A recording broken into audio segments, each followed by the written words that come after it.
할렐루야. 1월 13일 검단 함께하는 교회 큐티 영상을 시청하시는 우리 성도 여러분들을 환영합니다. 오늘 우리가 함께 살펴볼 본문은 여호수아 9장 1절부터 15절까지의 말씀입니다.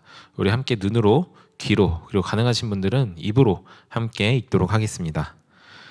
요단강 서쪽에 야산과 평원지대와 지중해 연안에서 레바논에 이르는 곳에서 사는 햇사람과 아모리 사람과 가나안 사람과 브리스 사람과 히윗 사람과 여호수 사람의 모든 왕들이 이 소식을 듣고 함께 모여서 여호수아와 이스라엘에 맞서서 싸우기로 뜻을 모았다. 히윗 사람인 기브온 사람 주민들은 여호수아라는 사람이 여리고성과 아이성에서 한 일을 듣고서 여호수아를 속이기로 결정하였다. 그들은 낡은 부대와 헤어지고 터져서 기운 가죽 포도주 부대를 나귀에 싣고서 외모를 사절단처럼 꾸미고 길을 떠났다. 발에는 낡아서 기운 신을 신고 몸에는 낡은 옷을 걸쳤으며 마르고 곰팡이 난 빵을 준비하였다. 그들은 길갈 진에 있는 여호수아에게 와서 그와 이스라엘 사람들에게 말하였다. 우리는 먼 곳에서 왔습니다. 이제 우리와 조약을 맺어 주십시오. 이스라엘 사람들이 이 히윗 사람들에게 말하였다. 당신들은 우리 근처에 사는 듯한데 어떻게 우리가 당신들과 조약을 맺을 수 있겠소? 그들이 여호수아에게 말하였다. 우리를 종으로 삼아 주십시오. 여호수아가 그들에게 물었다. 당신들은 누구이며 어디서 왔소? 그들이 여호수아에게 대답하였다. 종들은 주 하나님의 명성을 듣고서 아주 먼 곳에서 왔습니다. 우리는 주님께서 이집트에서 하신 모든 일을 들었으며 또 주님께서 요단강 동쪽 아모리 사람의 두 왕, 곧 헤스본 왕 시온과 아스다롯에 있는 바산 왕 옥에게 하신 일을 모두 들었습니다. 그래서 우리 땅에 살고 있는 장로들과 모든 주민이 우리를 이리로 보냈습니다. 우리 기브온 주민은 종이 될 각오가 되어 있다는 것을 말씀드리고 우리와 평화조약을 맺어달라고 하는 부탁을 하려고 길에서 먹을 양식을 준비해 가지고 이렇게 왔습니다.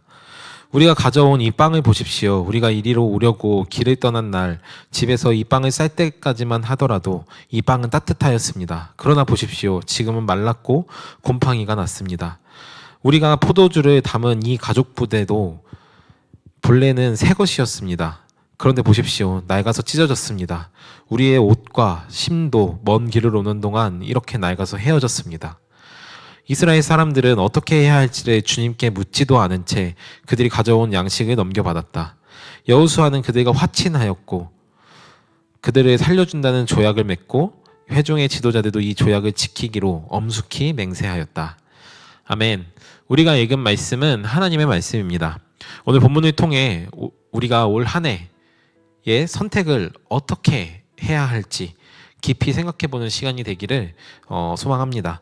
오늘 이야기는 여리고성과 아이성에서 일어난 일들을 들은 가나안 땅에 살고 있는 많은 왕들의 이야기로 시작하고 있습니다.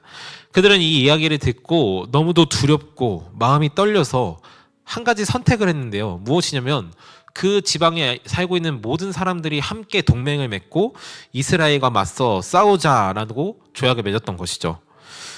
그들은 이것으로 이스라엘을 대적할 수 있으리라고 생각했던 것 같습니다. 하나님의 크신 능력을 보았지만 아무리 크신 신이라 하더라도 우리 모두의 신이 힘을 합한다면 그 한 신 정도는 이길 수 있지 않았을까? 어찌저찌 하다 보면 어느 정도 좀 커버칠 수 있지 않을까 하고 착각했던 것이죠. 그러나 그 가운데에 오직 단 하나의 마을, 히위 민족 사람 중 기브온 땅에 살고 있는 사람들만이 이들과 함께 하지 않기로 선택했습니다. 물론 이들 역시 첩보원을 통해서 이스라엘 백성이 이 땅에 살고 있는 모든 민족들을 말살하러 왔다라는 사실을 이미 들어 알고 있었을 것입니다. 그러나 이 기브온 사람들은 하나님을 대적하는 것, 여호수아를 대적하는 것은 상책이 아니라고 생각했던 것이죠. 물론 다른 방법이 있었다면 그것을 선택했겠지만 달리 하나님께 항복하는 것 외에는 방법이 없었던 것 같습니다. 그래서 오늘 4절 말씀과 같이 여호수아를 속이기로 결정하고 길을 떠났던 것이죠. 그리고 이들은 애초부터 전쟁에 진 사람처럼 그들에게 조건을 이야기하는데요. 우리 마을 사람들은 이미 이스라엘 백성들에게 종살이할 준비가 되었습니다. 그러니 우리를 받아달라라는 부탁이었죠. 그런데 여기서 한 가지 문제가 생겼습니다. 바로 14절과 15절 말씀인데요. 이스라엘 사람들이 주님께 묻지도 않은 채 그들이 가지고 온 양식들을 받았을 뿐더러 그들과 화친을 맺고 그 화친의 조약을 지키기로 굳게 맹세했던 것이죠. 이것이 도대체 무엇이 잘못인가? 그들을 공격하려고 했던 것도 아니고 여호와 하나님의 명성을 듣고 자신들이 항복하고 종이 되려고 했던 것뿐인데 왜 이토록 이 일을 나쁘게 평가할까 고민해봐야 합니다. 이는 모세가 말한 십계명, 모세가 하나님께로부터 받았던 십계명과 또 그가 했던 신명기에서의 새로운 명령들, 두 번째 명령들을 살펴보면 쉽게 이해할 수 있는데요. 먼저 모세가 받았던 십계명 중에 이런 계명이 있죠. 여호와의 이름을 망령되이 일컫지 말라라는 계명입니다. 본문에서 그들은 조약을 지키기로 엄숙히 맹세해야 했다라고 완곡하게 표현되어 있지만 실제로 이러한 엄숙한 맹세는 보통 신의 이름으로 맺는 언약이었습니다. 그렇기 때문에 그 어느 쪽도 함부로 깨뜨릴 수 없었죠. 이런 것은 고대 근동지방의 문화였는데요. 우리가 잘 알고 있는 다니엘 이야기에서도 이 이야기가 드러나죠. 바사와 메대의 이름으로 인을 찍은 조선은 왕조차도 되돌이킬 수 없어서 그가 그토록 사랑했었던 자신의 신하 다니엘을 사자굴에 던지는 일까지 일어났었습니다. 이처럼 이 모세가 이스라엘 백성들에게 명령했던 것, 절대 여호와의 이름을 망령되이 일컫지 말라라는 계명을 어겼을 뿐더러 신명기에서 모세가 했었던 명령 7장 1, 2절에 그 땅에 있는 모든 민족들을 다 말살하고 거기에 있는 족속들을 아무도 받아들이지 말라. 만약 너희가 그것을 행하지 않으면 너희에게 큰 문제가 생길 것이다 라고 이야기했었던 것을 이들은 기억하고 있을 것입니다. 그러나 오늘 기브온 사람들을 받아들였죠. 이 기브온 사람들은 어떤 사람들이냐? 3절 본문처럼 이들은 바로 히위 민족 사람들입니다. 여호수아도 그리고 이스라엘의 장로들도 아무도 하나님께 묻지 않고 이것은 일사천리로 해결되었습니다. 이것이 자신들에게 어떠한 해도 끼치지 않고 오히려 하나님의 이름을 거론하며 그분이 하신 일을 찬양하고 그들의 마음이 녹아내렸다라는 말에 경계를 늦추게 된 것이죠. 이는 큰 잘못이었습니다. 그러나 하나님께서는 아이러니하게도 이 일에 대해서 묵인하시고 또 여호수아에게 한마디 책망도 하지 않고 이 일을 용인하기까지 이릅니다. 왜일까요?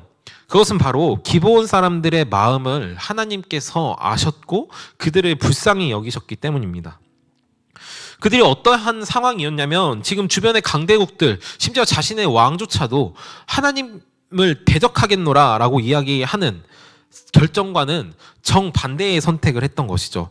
히위 민족의 모든 사람들은 다 이스라엘을 대적하기로 했습니다. 그런데 오직 기브온이라는 마을만이 하나님을 선택했던 것입니다. 이것은 단순히 우리는 이것 선택할래요, 그냥 이 과자 안 먹고 저 과자 먹을래요 정도의 선택이 아니라 만약 앞으로 이스라엘이 지게 된다면 이 기브온은 완전히 모든 나라로부터 공격을 당해야 하는 어려움에 처해 있는 것이었죠.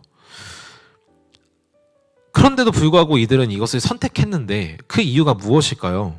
아무리 자신들의 머리를 싸매고 아무리 고민을 해보고 더 생각해 보아도 이것 말고는 이 상황을 타개할 수 있는, 그러니까 자신들의 생명을 부지할 수 있는 방법이 하나님께 매달리는 것 외에는 없다라고 생각했기 때문입니다. 사실 현실적으로 생각해 보면요, 이 선택은 매우 어리석은 것입니다. 자신들의 발전한 문화와 전쟁 병기들에 비해서 이스라엘 백성들은 이제 막 이 나라에 들어오는 상황이었고 이 나라의 지리도 잘 모르고 고작 싸울 수 있는 도구라고 해봤자 몇몇들이 칼을 가지고 있었을까? 보통 일반적인 전투원들은 농기구와 다름없는 것으로 전투를 벌이고 있는 수준이었습니다. 그 수도 매우 적었습니다. 군사 훈련은커녕 제대로 된 싸움도 할 수 있을지 미지수입니다. 그래서 가나안의 왕들은 함께 협력하면 이 싸움을 이길 수 있을 것이다 라고 생각했던 것이죠. 이런 다수의 결정, 다수의 논리 앞에 기브온 사람들은 아무도 가지 않는 길, 어쩌면 너무도 미련해 보이는 그 길을 선택하기에 이릅니다.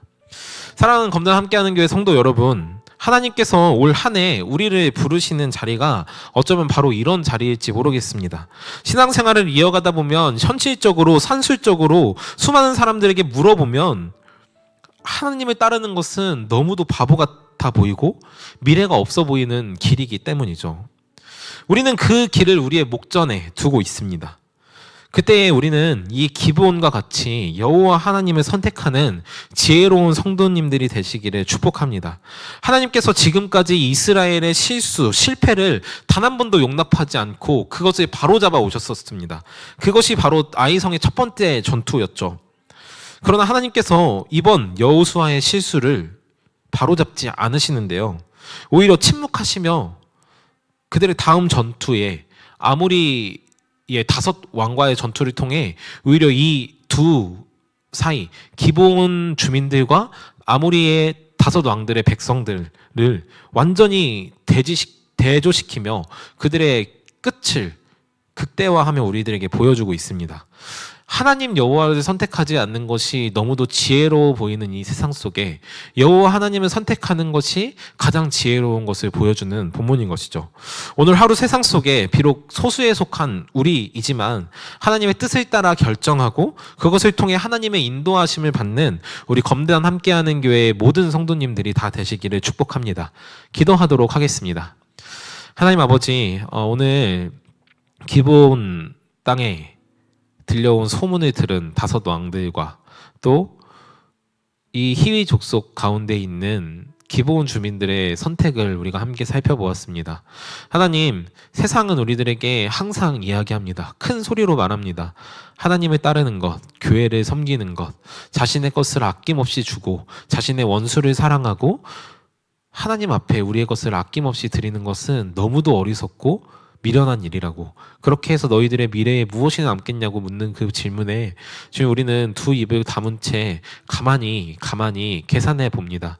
하나님, 그러면 그럴수록 오늘 기브온 백성들과 같이 하나님을 따르는 것 외에 우리에게 살 길이 있을까라는 생각이 지금 우리 안에 가득할 수 있도록 지혜로운 마음에 날마다 더하여 주시고, 하나님, 간절히 바라기는 우리가 늘 주님 편에 서서 주님과 함께 살아가는 검단 함께하는 교회가 될 수 있도록 주여 인도하여 주십시오.